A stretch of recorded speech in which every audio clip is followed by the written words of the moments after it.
안녕하세요, 가치함입니다. 4월 12일 금요일 국내 시장의 마감되었습니다. 자, 오늘 시장은 어제하고 완전히 반대 움직임이었어요. 어제는 미국 증시가 좋지 않았음에도 불구하고 저점에서 이렇게 강한 상승이 나왔다면 오늘은 반대로 전날 미국 증시가 좋았음에도 불구하고 이렇게 지수가 계속 내내 흘러내렸습니다. 그래서 오늘 시장은 완전히 반대 움직임이었다고 생각이 되고, 또 코스피는 0.9% 하락이 나오면서 이번 주는 종가상으로 2700포인트가 깨졌네요. 그리고 코스닥은 반대로 코스닥은 소폭의 반등이 나왔고 이번 주는 860포인트에서 마무리되었습니다. 그리고 시가총액 상위 종목들을 볼게요. 먼저 코스피 내에서는 대체적으로 많은 종목들이 파란불이 들어왔어요. 그 중에서도 저PBR주들, 금융주라든지 삼성물산, 자동차 관련주는 그래도 크게 낙폭이 나오진 않았지만 이쪽 업종들의 흐름은 상대적으로 더 좋지 못했었고요. 그래도 조금은 선방을 했던 것은 반도체 관련주들, 이쪽은 그래도 그나마 선방을 했던 것 같습니다. 그리고 코스닥은 일단은 코스닥은 전체적으로 분위기가 괜찮았던 것 같고 에코프로 그룹주라든지 초전도체 이쪽을 제외했다면 흐름 자체는 나쁘지 않았던 것 같아요. 빨간불이 들어왔던 종목들이 상당히 많이 보이고 그 크기도 적지 않은 것을 알 수가 있죠. 그리고 코스피의 수급을 살펴보면 오늘도 역시 기관만 나홀로 순매도가 나왔었고 외국인은 평소와 달리 오늘은 쉬어갔던 것 같습니다. 어제는 1조 원가량의 매수세가 들어왔다면 오늘은 약 140억 정도? 오늘은 쉬어갔다는 표현이 맞을 것 같아요. 그리고 코스닥도 많다고는 볼 수 없지만 어제에 이어서 오늘도 기관과 외국인의 양매도가 나왔습니다. 그리고 삼성전자, 이 종목도 마찬가지로 외국인의 매수세가 들어왔지만 평소보다는 굉장히 적게 들어왔었고 기관만 나홀로 순매도가 나왔습니다. 그래서 마찬가지로 삼성전자도 쉬어갔다고 생각이 되고, 반대로 하이닉스는 오늘도 기관과 외국인의 양매수가 들어왔었네요. 그리고 현대차는 오늘도 외국인의 많은 순매수가 들어왔고요.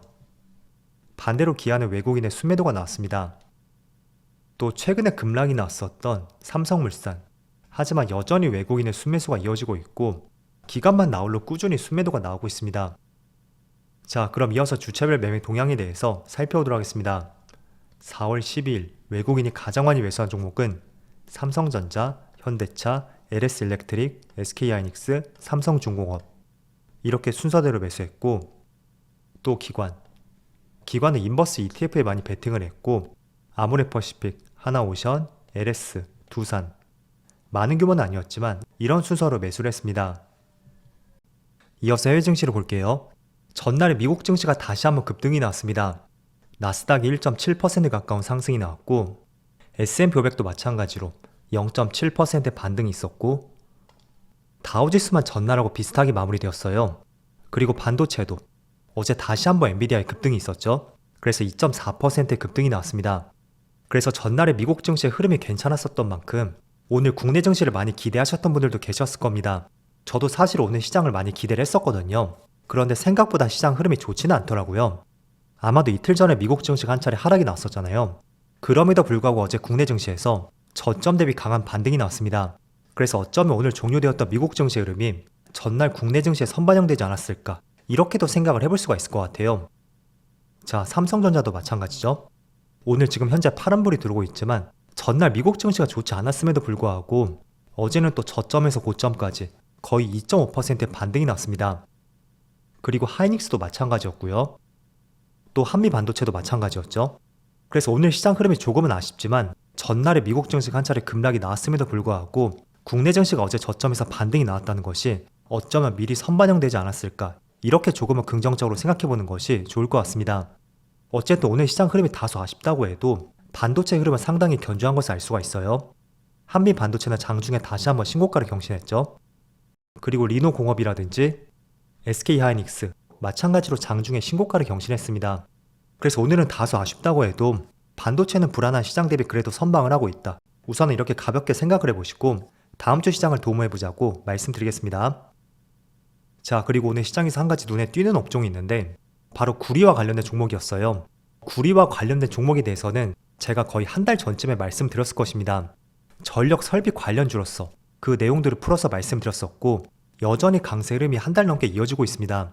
그래서 일단은 구리 관련주를 다시 한번 말씀드려보면 지금 최근에 구리값이 계속 반등을 하고 있거든요. 여기 구리 선물지수를 보더라도 올해 1월 초에서 현재 가격까지 거의 20% 이상의 급등이 나왔습니다. 그렇다면 구리 가격이 왜 상승할까? 물론 중국을 중심으로 경기가 살아나고 있고 그게 하나의 이유가 될 수가 있습니다. 그렇지만 그보다 더 확실한 것은 최근에 많은 미국의 빅테크 기업들을 중심으로 해서 데이터 센터를 계속 확장하고 있습니다. 그래서 최근에 AI 수요가 급증을 했고 그렇다 보면 데이터 센터 확장에 대해서도 증설은 필수적일 수밖에 없습니다. 그래서 AI 확장에 따른 본격적인 데이터 센터의 증설이 가속화될 것이고 그게 구리의 수요를 폭발시킬 것이라는 것이 지금의 구리 관련주의 강세로 이어지고 있는 하나의 주된 이유라고 할 수가 있습니다. 그래서 기사 내용을 보더라도 2030년까지 100만 톤이 증가할 것으로 전망이 되고 있어요. 그동안 우리가 흔히 알고 있는 구리 수요는 건설 현장이라든지 또는 전기차 이쪽에 가장 많이 사용되는 것으로 알려져 있었습니다. 그렇지만 AI 산업이 확장됨에 따라서 이 데이터 센터 건립도 계속 늘어날 수밖에 없고 거기에 사용되는 구리 수요도 새로운 수요처라고 할 수가 있잖아요. 실제로 데이터 센터 하나를 짓는데 평균적으로 구리가 2,000톤 가까이 필요합니다.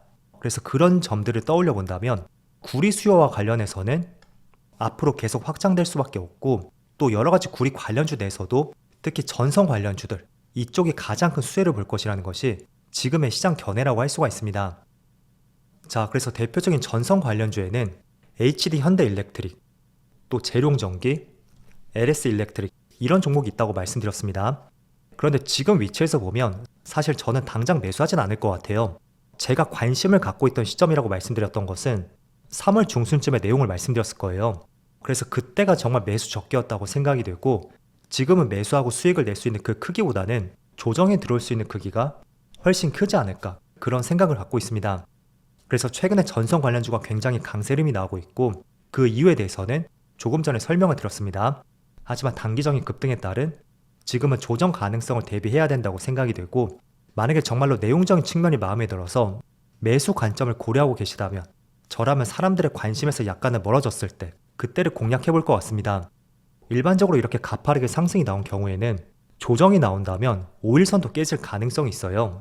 그래서 11선 내지는 21선 그 사이까지 내려왔을 때 재료가 계속 탄탄하다면 그때를 한번 공략 시점으로도 가져볼 수가 있겠죠. 그래서 최근에 시장이 조금은 불안정했지만 여전히 전선 관련주가 강세 흐름이 나왔고 그에 대한 내용을 다시 한번 설명을 드리고 싶었습니다. 하지만 내용 자체는 굉장히 좋아요. 그렇지만 주가적인 면으로 봤을 때는 현재는 너무나 과열권이고 내가 새롭게 진입해서 수익을 낼 수 있는 그 크기보다는 손실을 볼 확률이 더 많은 시점이라고 판단이 되니까 그런 점도 한번 잘 생각해 보시면 좋을 것 같습니다. 자, 그런 측면에서 최근에 유리기판 관련주들 한 차례 강한 시세가 분출이 되고 지금 또 크게 한번 조정이 들어오고 있어요. 그래서 오히려 전선 관련주보다는 유리기판 관련주들 대표적으로 삼성전기라든지 SKC 그리고 필옵틱스 이런 종목들의 스윙 관점에서 한번 관심을 가져볼 수 있는 시점이 되지 않았을까 이렇게 생각이 들더라고요. 실제로 삼성전기 측에서는 유리기판이 머지않아 시제품으로 나올 가능성을 제기했습니다. 그래서 재료 자체는 끝났다고 생각이 되지 않거든요. 따라서 최근 들어 강한 급등이 나왔었던 이 전선 관련주보다는 차라리 최근 눌리고 있는 유리기판 관련주들 이쪽을 조금 더 포커스를 맞춰보는 것이 낫지 않을까 하는 생각을 갖고 있습니다.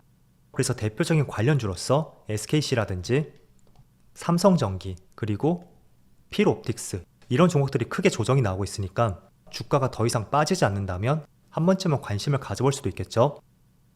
자, 그리고 오늘은 몇 개의 종목을 제외하고 다소 반도체 관련주가 쉬어가고 있습니다.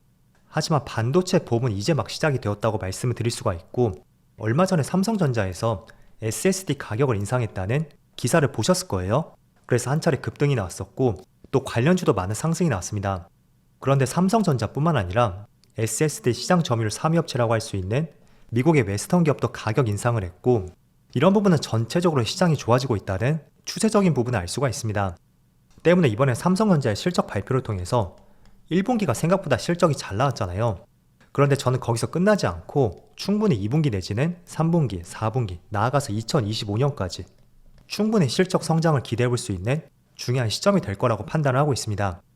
일반적으로 반도체 업황이라는 것은 항상 사이클이 있는 만큼 그 흐름이 최소한 2년 이상은 지속이 되거든요.